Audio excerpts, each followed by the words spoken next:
लक्ष्मी जी की मूर्ति लगी हुई है यहाँ पे। हिंदू धर्म से रिलेटेड है। वियतनाम जिस हथियार की वजह से लड़ाई जीता था वो नहीं देखा। AK-47 नहीं दिखाई दी मुझे अभी तक। ऐसा कहा जाता है कि वियतनाम AK-47 की वजह से ही जीत पाया था।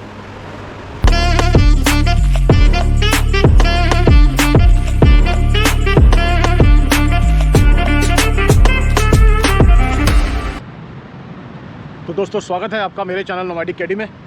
आज मैं हूँ वियतनाम के हो चिन मिन सिटी में। दिन के 2 बज रहे हैं तो सोचा कि क्योंकि कल लेट नाइट पार्टी दारू एंड समझ सकते हो है ना, तो अभी 12 बजे सो के उठा तो सोचा क्या करें यार, दिन तो बर्बाद नहीं करना चाहिए। तो दिन के 2 बज रहे हैं। अभी मैं जा रहा हूँ एक म्यूज़ियम में जो कि वॉर रेमिनेंट म्यूज़ियम के नाम से जाना जाता है। ये एक ऐसा म्यूज़ियम है जो इंडो चाइना वॉर और जो वियतनाम वॉर जो हुई थी अमेरिका के साथ, उसके ऊपर बनाया गया है। उसके चीज़ें हैं वहाँ पे। अब क्या है म्यूज़ियम में, हथियार रखे हैं क्या है भाई मुझे नहीं पता है, चल के देखता हूँ। यहाँ पे जिस पार्क में मैं बैठा हुआ हूँ वो पार्क, जिस पार्क में मैं बैठा हुआ हूँ उस पार्क से जो ये म्यूज़ियम है 1.5 किलोमीटर की दूरी पे है। तो मैंने सोचा वॉकिंग टूर ही कर लेते हैं यार, कम से कम वियतनाम को एक्सप्लोर करने का मौका मिलेगा। पैदल जो चीज़ पैदल हो सकती है और बाइक पे ना वो चीज़ कार पे नहीं हो पाती है। लेकिन अगर बाइक की बात करें तो भाई 1.5 लाख से नीचे कोई यहाँ बात ही नहीं करता है ना। तो मैंने सोचा वॉकिंग टूर ही कर लेते हैं। 1.5 किलोमीटर कोई बहुत बड़ा लंबा सफ़र नहीं है, मैं पैदल चल लूँगा, कोई दिक्कत नहीं होगी। नो भाई, जब वियतनाम हो, थाईलैंड हो, कंबोडिया हो, आप कहीं भी जाओ ना ऐसे इन देशों में, आप मना करते करते बोर हो जाओगे यार। हर 10 से 15 मिनट में ना आपके पास कम से कम 20 से 25 लोग आएंगे। कोई बूम बूम की बात करेगा, कोई कार टैक्सी की बात करेगा, मसाज की बात करेगा। कितना को मना करें यार। एक बार तो हाथ जोड़ दिए थे मैंने कि भाई कुछ नहीं चाहिए अपने को, इतनी भी ठरकी नहीं है यार, सुबह शाम बस वही करते रहो, बस क्या बोला है। तो चलो चलते हैं यार, 1.5 किलोमीटर का अपना सफ़र है, चल के देखते हैं। पार्क बड़ा सुंदर है और साफ़ सुथरा भी है।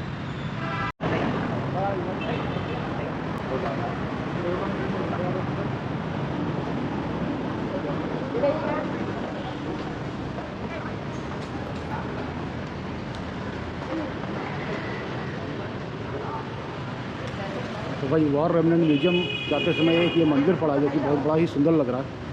लक्ष्मी जी की मूर्ति लगी हुई है यहाँ पे। हिंदू धर्म से रिलेटेड है लग रहा।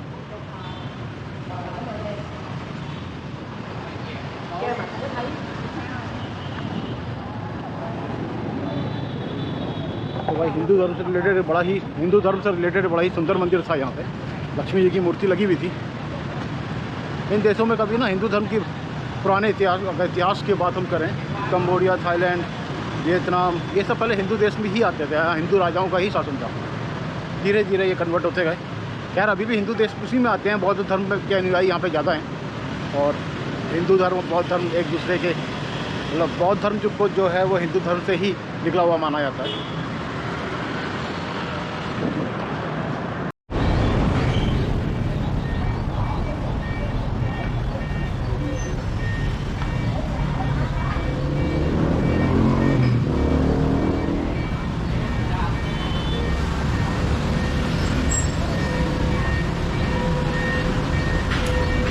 भाई एक और ये मंदिर पड़ा मेरे रास्ते में और यहाँ पे एक चीज़ देख के मुझे थोड़ा सा आश्चर्य हुआ। मंदिर में अंडे के वो लग रहे हैं, प्रसाद जो है वो अंडे का है। मैंने लाइफ में पहली बार देखा। हालांकि भारत में भी कई मंदिर हैं जहाँ पे, शायद कई तो नहीं कहेंगे, 1-2 मंदिर हैं जहाँ पे क्या कहते हैं दारू का भोग लगता है, महाकाल जी का है ना। और शायद मैंने सुना है, मुझे अच्छी तरह जानकारी नहीं है कि कहीं पे कच्चा मांस भी रखा जाता है, तो बस वो मैंने सुना है। लेकिन आज मैंने देखा कि अंडे का भोग लग रहा है। भोग नहीं कहेंगे, प्रसाद है। भोग तो अलग बात हो गया भाई, अगर कुछ गलत है तो माफ़ करना। लेकिन जो प्रसाद है, प्रसाद ही लग रहा था मुझे कि अंडे का प्रसाद है। देख के थोड़ा सा अजीब लगा यार। तो भाई मेरे सामने जो आप ये बिल्डिंग देख रहे हो ये है वॉर रेमिनेंट म्यूज़ियम। आ गया हूँ उसके मोड़ तक और एंट्री में ही देखो चिनूक हेलीकॉप्टर रखा हुआ है। 40,000 डॉन का इसका टिकट है भाई। ये है अमेरिका का फेमस चिनूक हेलीकॉप्टर। अब तो भारत ने भी इसको ले लिया है। शायद 12 के नंबर पे भारत इसको ऑपरेट करता है चिनूक हेलीकॉप्टर को। ये काफ़ी पुराना है, इंडिया ने तो लेटेस्ट ले रखा है। ये जो US आर्मी और वियतनाम वॉर जो हुआ था ये उस समय का है। कौन सा टैंक है भाई, अगर उसके ऊपर मशीन गन लगी हुई है।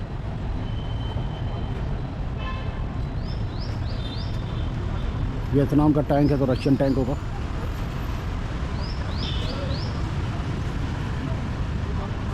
M41 टैंक है।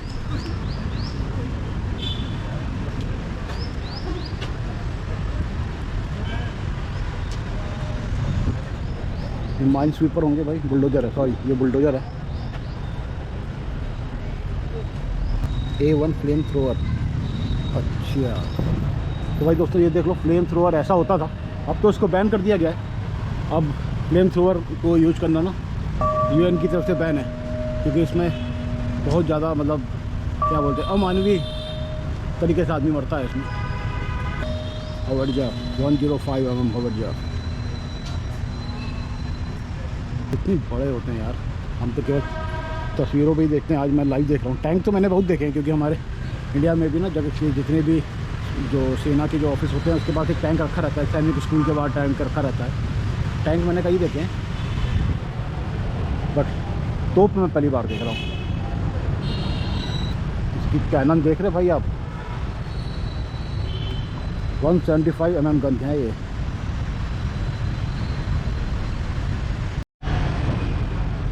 मेरे ख्याल से शायद ये मोटार है, जहाँ तक जितनी मुझे नॉलेज है ये मोटार ही होगा।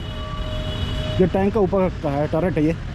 किसी जो टैंक जो युद्ध में बर्बाद हो गया होगा उसका टर्रेट को संभाल के रखा है, टर्रेट ही है ये।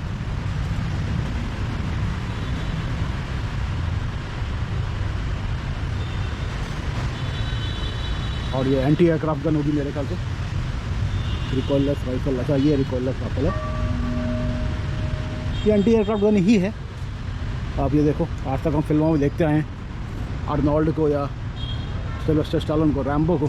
रैम्बो ने यही गन यूज़ की थी ना दलदलाते हुए म्यांमार में, जो रैम्बो 4 आई थी। कितनी बुरी तरीके से मार रहा होता है यार वो। ये उसी टाइप की गन है भाई, देखो भारी इतना मजा आया तो अंदर कितना होगा भाई। अरे यार ये चीज़ छूट गई, देखो F4 फैंटम, US के F4 फैंटम रखे हुए हैं दोस्तों। ये है US का फेमस F4 फैंटम, जो कि वियतनाम वॉर में बहुत ज़्यादा यूज़ किया गया था। और ये इसकी गन है, नहीं रॉकेट लॉन्चर है ये इसका। F5A jet fighter. MiG-21 ने लेकिन इसको बहुत बड़ी टक्कर दी थी भाई। उस समय मिग्स का बोलबाला था। और ये देखिए कितना सुंदर लग रहा है। बचपन से सपना था यार कि मेरे को इसमें एयरफोर्स में जाना है, बट कर्म वैसे नहीं थे, कुछ करनी कुछ करतूत। सोचने से क्या होता है, करनी होनी चाहिए। मेरा तो बचपन से सपना था एक फ्लाइंग ऑफिसर बनना है। ठीक है, नहीं बन पाए भाई, गम बहुत है लेकिन उस चीज़ का मुझे। मैंने कोशिश ही नहीं की, सिर्फ सपने देखता रहा। अपनी कमियां बता रहा हूँ चैनल पे, बहुत बड़ी बात है। A37 फाइटर बॉम्बर है ये भाई।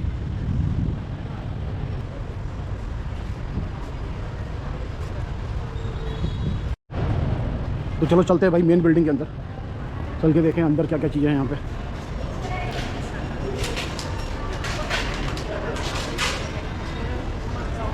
ये इसका लेआउट लग रहा है मुझे, लेआउट है ground floor, first floor and second floor का।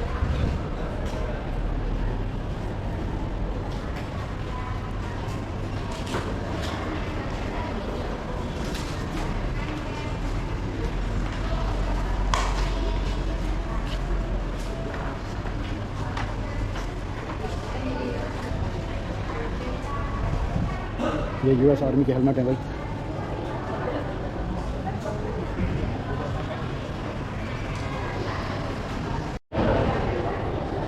ये 50 ईयर फ्लैशबैक।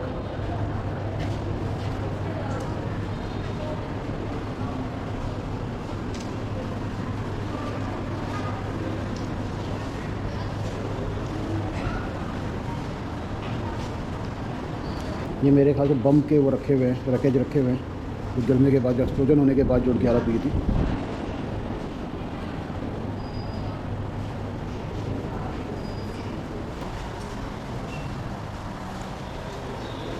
अच्छा ये एक हट बनी हुई है जिससे, जिसमें वियतनामी लोग रहते होंगे अपने सेंटर के समय।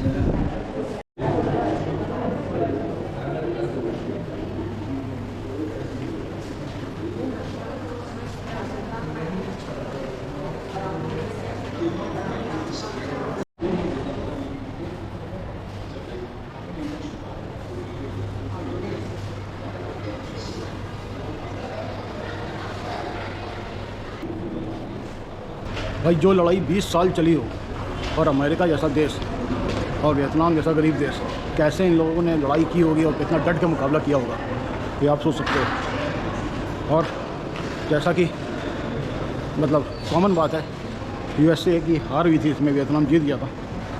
यूएसए को ना कुछ नहीं हुआ था वियतनामीज़ ने। 20 साल में भी अमेरिका जीत नहीं पाया। सोचो कितनी खतरनाक लड़ाई लड़ी यार। एवरेज जो इनकी हाइट है 5 फुट 6 इंच 8 इंच, बस इससे ज़्यादा नहीं है। और अमेरिकन ये सांड जैसे सारे लंबे चौड़े 6 फुट के ऊपर।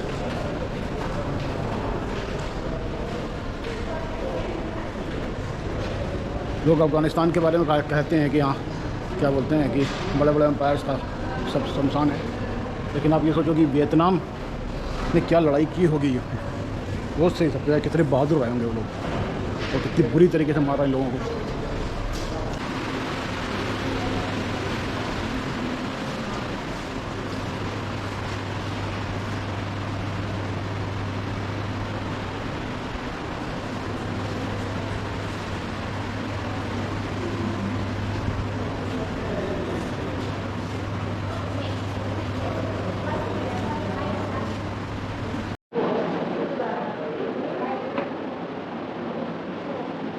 क्या हालत हुई है भाई।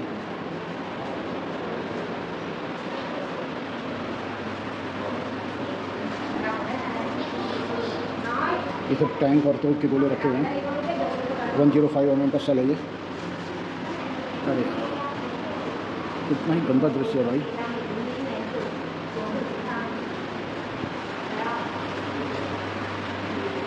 आज की डेट में यूएस ह्यूमन राइट्स की बातें करता, बताओ, शर्म भी नहीं आती है।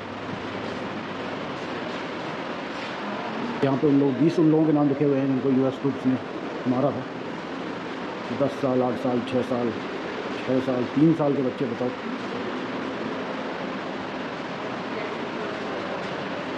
अगर यूएस वियतनाम वॉर की बात किया है ना, जैसे प्रूव होता है कि टेक्नोलॉजी ही सब कुछ नहीं होती है। आपके अंदर, आपके कलेजे में कितना दमखम है, उससे पता चलता है कि आप लड़ाई जीतोगे या हारोगे।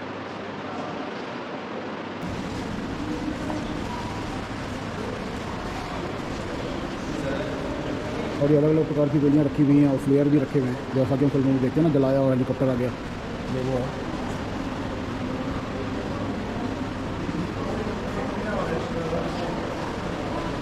अब ये गोली है, गोला है इतनी बड़ी गोली, बजूका 90 mm।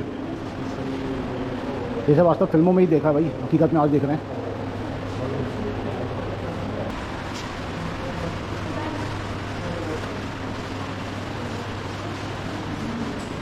और ये रखी अमेरिका की famous Gatling gun, browning M2 मेरे ख्याल से जर्मन गन थी, जो सेकेंड वर्ल्ड वॉर में जर्मन यूज़ करता था, जहाँ तक मैं समझ जानता हूँ। नहीं,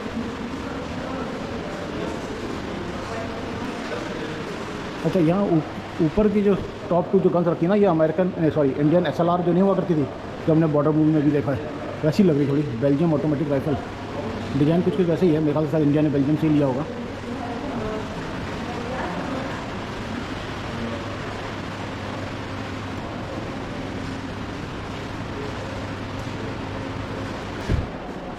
ओफो, कितनी दर्दनाक मौत मरा है भाई ये।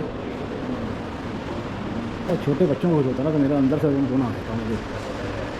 तो ये देखो, शिट, देखो यार, 1 2 3 छोटे बच्चे हैं और शायद इनके माँ बाप हैं। तो छोटे छोटे बच्चे मारे जाते हैं यार। अच्छा, ये है पैलेट बम, छर्रे वाले बम नहीं होते हैं, इससे आँख नाक कान फूट जाते हैं।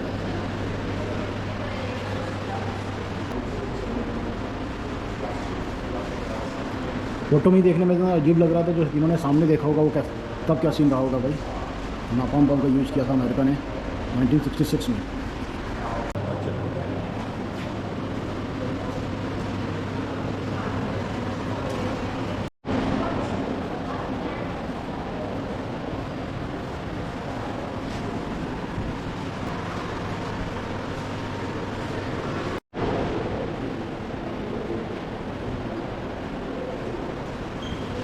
जो फोटोज अंदर लगी पड़ी है ना, उनको देख के तो बस यूएस के ऊपर यही कहना आ रहा है कि बड़े मादर चौथ थे साले।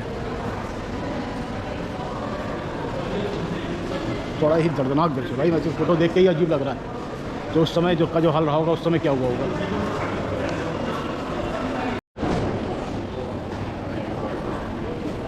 एजेंट ऑरेंज इफेक्ट, ये केमिकल वेपन था जो कि अब बैन कर दिया गया है। ये एक्सपेरिमेंट जोन था वियतनाम यूएस के लिए। वो जो नए हथियार बनाते थे उसको वियतनाम में आके एक्सपेरिमेंट करते थे उसका कि क्या करते हैं। मास्क रखे हुए हैं, अब यूएस के हैं या वियतनाम के हैं पता नहीं भाई। ये सीन आप देख रहे हो ना, जंगल में ये एजेंट ऑरेंज को ये लोग केमिकल जो होता था उसको छिड़क देते थे और पूरा जंगल तबाह हो जाता था। फिर वहाँ पे कोई वनस्पति नहीं उग पाती थी। अब बताओ कितने हरामी थे ना ये। गालियाँ निकलना मुँह से अपने आप गालियाँ निकल रही यार, कितना घटिया काम करते थे लोग।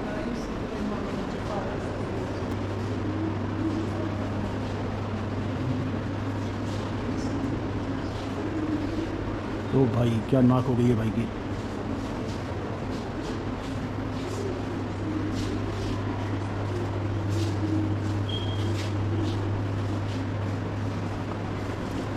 फिर इनके ऊपर टेररिस्ट अटैक होता है तो ये बुलाते हैं, ये कर दिया वो कर दिया। पहले अपनी हरकतें नहीं देखते हैं साला कि इन्होंने क्या क्या कांड कर रखा दुनिया में। हालांकि मैं किसी टेररिस्ट एक्टिविटी को सपोर्ट नहीं करता भाई, टेररिस्ट एक्टिविटी चाहे जैसी भी हो गलत हो, बट ऐसा काम करेंगे तो आदमी को गुस्सा आ ही जाता है यार। आप ये सीन देखो बाप, जिंदा है ये और क्या।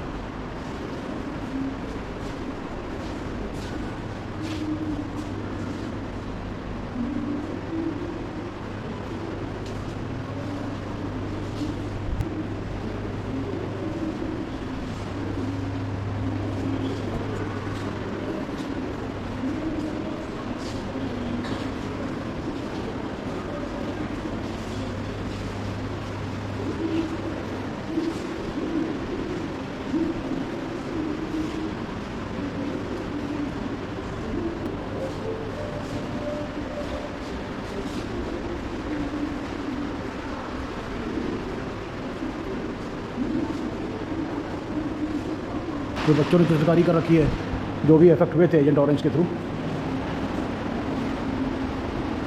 ये बच्चों के द्वारा बनाए गए चित्र हैं भाई। 20 साल कैसे सहा होगा वियतनाम में, तो फोटो देखकर ही मेरे को अजीब लग रहा है।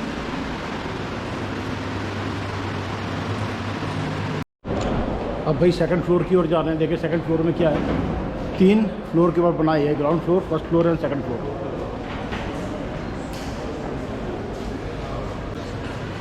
ये इंडो चाइना वॉर का है, चाइनीज़ एंड वियतनाम वॉर जो हुआ था ये उसके ऊपर है।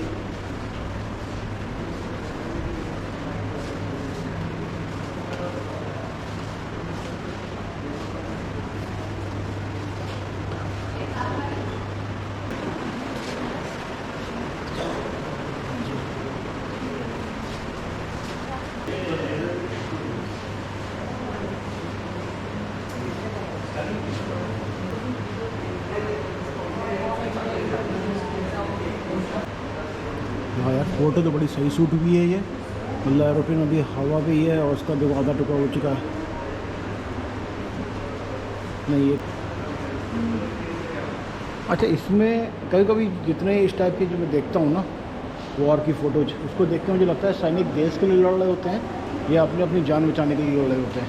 क्योंकि भाई चाहे यूएस आर्मी के सैनिक हो चाहे वियतनामी सैनिक हो, जान तो दोनों की जा रही है ना। वियतनाम ने भी कोई नुकसान नहीं पहुँचाया था, ये उनकी भी मतलब अपने यहाँ कहते हैं ना छठी का दूध याद दिलाना, वो हालत हो गई थी अमेरिका की। उनके फ़ोटो शायद उनके ऊपर है।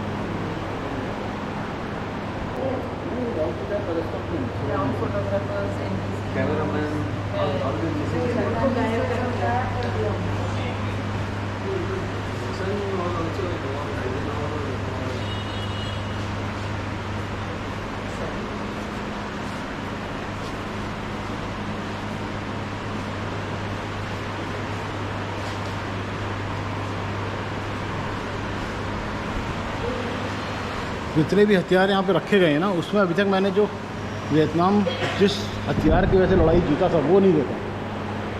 AK-47 नहीं दिखाई दी मुझे अभी तक। ऐसा कहा जाता है कि वियतनाम AK-47 की वजह से ही जीत पाया था, क्योंकि जो अमेरिकन गन्स होती थी वो जाम हो जाती थी कीचड़ में, और ये अपनी राइस फील्ड में AK-47 को छुपा के रखते थे और निकाली और फायरिंग शुरू कर देते थे। वो कभी जैम नहीं होती थी।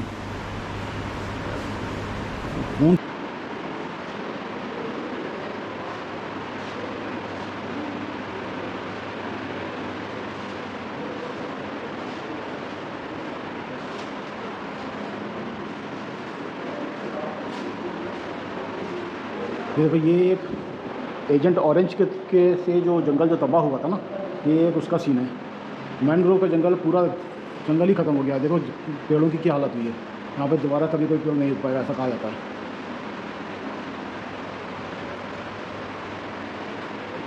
अब भाई एक नेक्स्ट एग्जीबिशन है, एक हिस्टोरिकल ट्रुथ्स वाले केबिन में अब एंट्री हो रही है। देखें भाई सच्चाई क्या है। अभी तक फ़ोटोज़ देखी थी।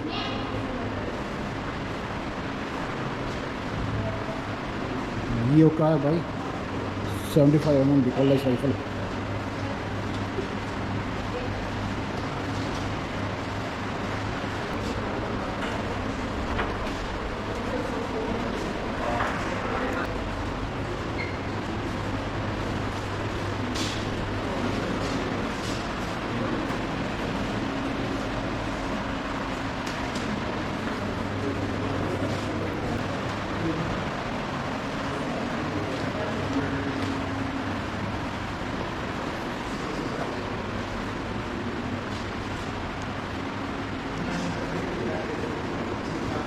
वियतनाम वॉर में US ट्रूप्स की जो ड्रेस होती थी ना, ये यहाँ पे उनका प्रदर्शन किया गया है। ये उनके बैजेस हैं, एयरफोर्स के बैजेस हैं शायद ये। Yes, US air force.